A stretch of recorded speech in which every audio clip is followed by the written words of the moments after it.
سلام سلام تخاتلتي channelنا كلينيك عقبت كامي لكم لما عنتون كم تلمود نعكم يمهريو إلى حسبكم مدب حيزلكم مسيلكم أو لما عنت مدبين ريو كدم حزي بلوز نيركب جزء تحلفون يركم حزقنا عم منجوكم زلو نيركب دليتات يحسس لدو سلمن داي مسلكم أما بزحتو حدار سقيلو نيركب دليت زتف حدا دم صالبو قتالو انت زبلكم كام تنسخم تحسبوا يكون أدم يكونن قلع يكونن ولا سقط راح يكون لومي نزحبو قتالي أقالعه نيركب دليتاتكم كاب قدم حجي نلعلي نملاس زحجزكم منقدتات كحبرلكم يه كباخم زصبه نز مدب لايك بمقبار مجماريو لچانلنا حدشتن تقينكم سبسكرايب بمقبار استفلاليو نيرتعنا نايفاري حدان ركبن انفورميشن ترخبلو چانل سدراخونو كساب نمدب يفصامه مساي صنحو سناي مكتتال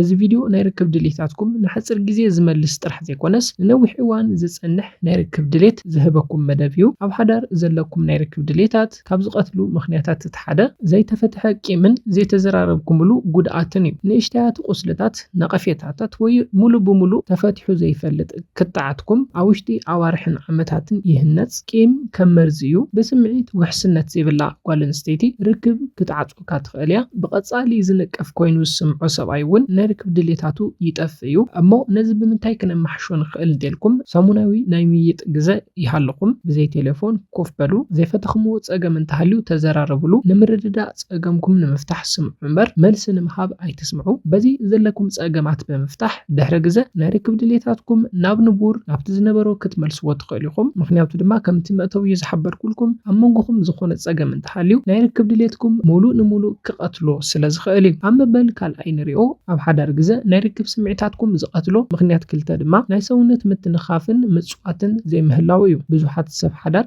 ርክብ ክትደልዩ እንተረኹም ጥራሕኩም ተተናኸፉ እዚ ድማ ናይ ርክብ ድሌት የጥፍኦ እዩ ነዚ ንምዕራይ ክትገብርዎ ዘለኩም ድማ ንግሆ ልዕሊ 20 ሰከንድታት ተሓቋቁፉ ንግሆ ክትፈላለዩ እንተለኹም ከንፈርን ከንፈር ተሰዓዓሙ ኣብ ሶፋ ኮፍ ክትብሉ እንተለኹም ተሓቋቂፍኩም ኮፍ በሉ ኣብ መዓልታዊ ጽወታኩም ቀልዲ ሕወሱ ምትንኻፍኩም ንቡር ምስኮነ ናይ ርክብ ድሌታትኩም ብተፈጥሯዊ መንገዲ ናብ ንቡር يملسيو بس دما اب حدار زلكم نركب دليتات كتملسو تخليكم اما بل سالساي نريو اب غز حدار نركب سمعيتاتكم زقتلو مخنيات سلسته دما نركب فيديوتات بمرأي زمص نركب دليت مقناسيو بزحات دك تبعتين حد دك انستون دما اب كندي مسفقريتهم نركب دليتاتهم اب نركب فيديوتات يباخنو از دما دحر غزا حنقولنا حقኛ نركب دليت كصل يغبرو امو نزن معراي دما انت خنغبرلنا انتلكم كلتيكم بحبار كابناي ركب فيديوتات مرأي رحقو عب كندز دما عب حقኛ متأسسار أتكرو نزي ناي ركب إنرجوكم دما نبفكاريتكم كأيرغو عبز حصر غزا طفيو زلو ناي ركب دليتاتكم ناب نبورو كتملسو تخليكم تلازي ناي ركب فيديوتات مرأي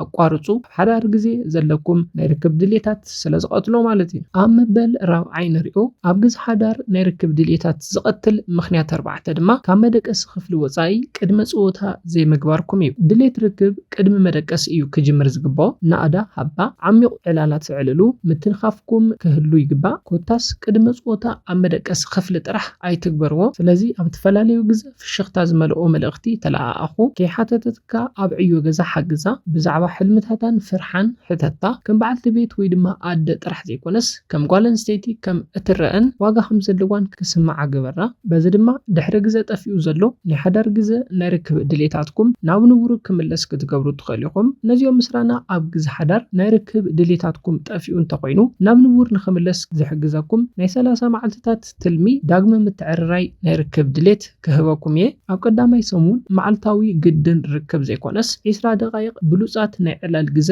ኣሕልፉ እቲ ካልኣይ ክትገብርዎ ዘለኩም ድማ ኣብ ካልኣይ ሰሙን መዓልታዊ ኣመስግና ፍቕርኻ ሓልዮትካ ግለጸላ ድሕሪኡ ድማ ኣብ ሳልሳይ ሰሙን እንተነኣሰ ብሰሙን ሓደ መዓልቲ ብሽምዓ ብርሃን ዝተሸፈነ ናይ ክልቲኹም ዴት ናይ ፍቕሪ ግዜ أحلفو عم بل رابعي سمون دما أب كلتيكم نركب متأسسار امبر نركب عقمخا أي تدهب متأسسار انتحليو نركب دليتات كمت سلازغاليو متأسسار انتزي حليو نركب دليتاتكم مولو قطف سلازغاليو سلازي نزيوم بسلاسة معلتات بمقبر نركب دليتاتكم ناب نبور كتملسوا تخليكم كتفلتو وزلكم نجر دما نركب دليت أبزخون الرجا ولا كوان تبصحة نابز نبرو كملس كم زخال فلاتو أتزادلي نكلتيكم تبقشون مردد أنت ጥራሕ እዩ ሓዲኹም ንሓዲኹም ኣገዲድኩም ርክብ ምፍጻም ዘይኮነስ ኣብ መንጎኹም ድሌት ክህሉ ብምግባር ክትፍጽሙ ይግባእ እንተዘይኮይኑ ንኣብነት ንስኻ ናይ ርክብ ድሌትካ መጽኡ ንሳ ናይ ርክብ ድሌታ እንተዘይመጽኡ ንዓኻ ኢላ ከይፈትወት ርክብ ክትፍጽም ትኽእል እያ እዚ ነገር ግና ድሕሪ ግዜ ናይ ርክብ ድሌታታ መሊኡ ክጠፍእ ክገብር ይኽእል እዩ ምክንያቱ ድማ ኣብ መንጎኹም ምትእስሳር ስለዘይተፈጠረ እዩ ስለዚ ክልቲኹም ስምዒት ክፍጠረኩም ክኽእል ኣለዎ ነዚኦም ብምግባር ድማ ናይ ርክብ ድሌታትኩም ክትመልስዎም ትኽእሉ ኢኹም ነዚኦም እንተጌርኩም ኣብ ሓዳር ግዜ ናይ ርክብ ድሌታትኩም ንብዙሓት ዓመታት ክጸንሕ ይኽእል እዩ ካባኹም ዝድለ ኣብ መንጎኹም ዘሎ ናይ ምቅርራብ ስምዒት ክህሉ ምግባር ጥራሕ እዩ ነዚ ናይ ሎማዓንቲ መደበይ ቅድመ ምዝዛመይ ኣብ ግዜ ሓዳር ናይ ርክብ ድሌታትኩም ዝቐትል 4-5 ምኽንያታት ርኢና ነርና ነዞም ምኽንያታት ድማ ክንጠቕልሎም እቲ ቀዳማይ ርኢናዮ ዝነበርና ኣብ ግዜ ርክብ ስምዒታትኩም ዝቐትሎ ዘሎ እቲ ቀዳማይ ምኽንያት ኣብ መንጎኹም ዘይተፈትሐ ቂምን ዘይተዛረብኩሞ ጉድኣትን እንተሃልዩ ንእሽተያት ቁስልታት ነቐፌታታት ሙሉእ ንሙሉእ እንተዘይተፈቲሖም ድሕሪ ግዜ ናይ ርክብ ድሌታትኩም ከጥፍኡ ይኽእሉ እዮም ስለዚ ኣብ መንጎኹም ዕላል ክህልዎ ኣለዎ ዕሊልኩም ተረዳዲኡኹም እዞም ነገራት ክትፈትሕዎምን ናይ ርክብ ድሌታትኩምን ክትመልሱን ይግባእ ኣብ መበል ካልኣይ ርኢናዮ ዝነበርና ምኽንያት ድማ ኣብ መንጎኹም ናይ ሰውነት ምትንኻፍ እንተዘይሃሉን ጾታ ቀልዲ እንተዘይሃሉን እዩ እዚኦም እንተዘይሃልዮም ናይ ርክብ ስምዒታትኩም ይቐትል እዩ ስለዚ ኣብ መንጎኹም ምትንኻፍ ክህልዎ ኣለዎ እዚ ድማ ናይ ርክብ ድሌታትኩም ክመልሰልኩም ዝኽእል እዩ ኣብ መበል ሳልሳይ ርኢናዮ ዝነበርና ናይ ርክብ ድሌታትኩም ከጥፍእ ዝኽእል ምኽንያት ድማ ናይ ርክብ ቪድዮታት ምርኣይኩም እዩ ንስኻ እውን ንበይንኻ ንሳ እውን ንበይና ናይ ርክብ ቪድዮ ትርኢ እንተኮይንኩም ኣብ ሓዳር ግዜ ክህሉ ዝግባእ ናይ ርክብ ኢነርጂኹም የጥፍኦ እዩ እዚ ኢነርጂ ኣብ መንጎኹም እንተዘይሃልዩ ድማ ናይ ርክብ ድሌታትኩም ድሕሪ ግዜ እንዳጠፍአ ብምኻድ ርክብ ናይ ምፍጻም ዕድልኩም እውን ሙሉእ ንሙሉእ ክጠፍእ ስለዝኽእል ናይ ርክብ ቪድዮታት ኣይትርአዩ ብሓባር ኮይንኩም ግደፍዎ ናይ ርክብ ኢነርጂኹም ኣብ ዘይኸውን ቦታ ኣይተባኽንዎ ኣብ መበል ራብዓይ ርኢናዮ ዝነበርና ኣብ ግዜ ሓዳር ናይ ርክብ ስምዒታት ክቐትል ዝኽእል ምኽንያት 4 ድማ ንቅድመ ጾታ ኣብ መደቀሲ ክፍሊ ጥራሕ ምፍጻምኩም እዩ ቅድመ ጾታ ኣብ ኩሉ ቦታ ዝፍጸም እዩ ቅድመ ጾታ ካብ ገዛ ክትወጹ ተለኹም ብጽቡቕ መልክዑ ምፍልላይ እውን ዘካትት እዩ ስለዚ ቅድመ ጾታኹም ካብ ንግሆ እስካብ ምሸት ክፍጸም ዘለዎ ፍቕሪ ተንከፍ መልእኽትታት ምልእኣኽ እውን ናይዚ ቅድመ ጾታ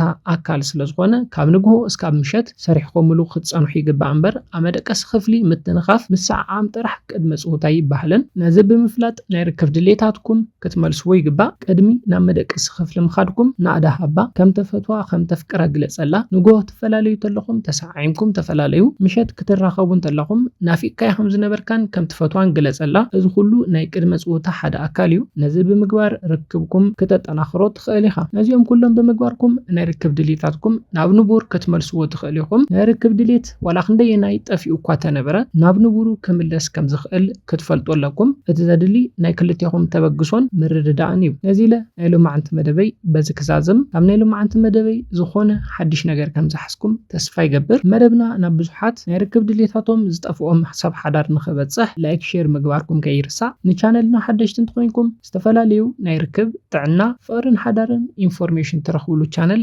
ስድራኹኑ ብኻሊእ መሃራይ መደብ እስካብ ንራኸብ ሰላምን ጥዕናን ንኹላትና ይቐኒየለይ